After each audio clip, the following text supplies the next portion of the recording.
नमस्कार, आप देख रहे हैं खबर मंत्रा। मैं आपके साथ अंजू यादव।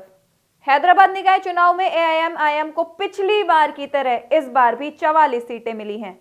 पुराने हैदराबाद शहर में एआईएमआईएम के खिलाफ एंटी इनकम्बेंसी थी, जिस वजह से कई विश्लेषक यह मानकर चल रहे थे कि इस पार्टी को उसी के गढ़ से नुकसान हो सकता है। आज हम बात करेंगे कि बीजेपी के नफरत फैलाने वाले अभियान ने एआईएमआईएम को कामयाबी दिलाई, जबकि आज तक सिर्फ एआईएमआईएम पर आरोप लगता आया है कि यह बीजेपी की बी टीम है। निकाय चुनाव से पहले हैदराबाद के इतिहास में पहली बार असदुद्दीन ओवैसी की अध्यक्षता वाली एआईएमआईएम की लोकप्रियता का ग्राफ काफी नीचे चला गया था। स्थानीय विश्लेषक यह मानकर चल रहे थे कि इस बार हैदराबाद निकाय चुनाव में एआईएमआईएम को काफी नुकसान हो सकता है।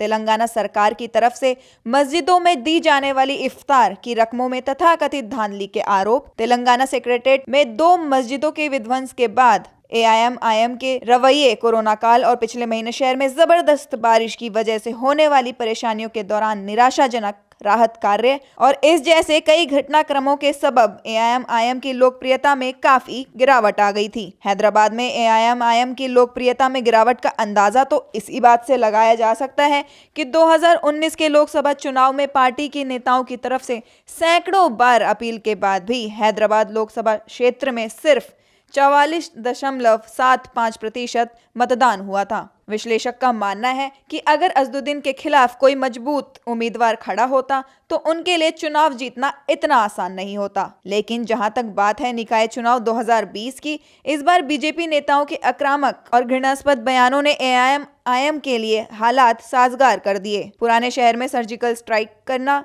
हैदराबाद का नाम बदलना, शहर में छुपे हुए पाकिस्तानियों को निकालना जैसे विवादित बयानों ने एआईएमआईएम के हक में मुस्लिम वोटों के ध्रुवीकरण में अहम रोल अदा किया है। इस तरह जो एआईएमआईएम हैदराबाद के बाहर कथित तौर पर तथाकथित सेक्युलर पार्टी को नुकसान पहुंचाकर बीजेपी को फायदा पहुंचाती रही है। हैदराबाद निकाय चुनाव में एआईएमआईएम को बीजेपी के सबब फायदा मिला।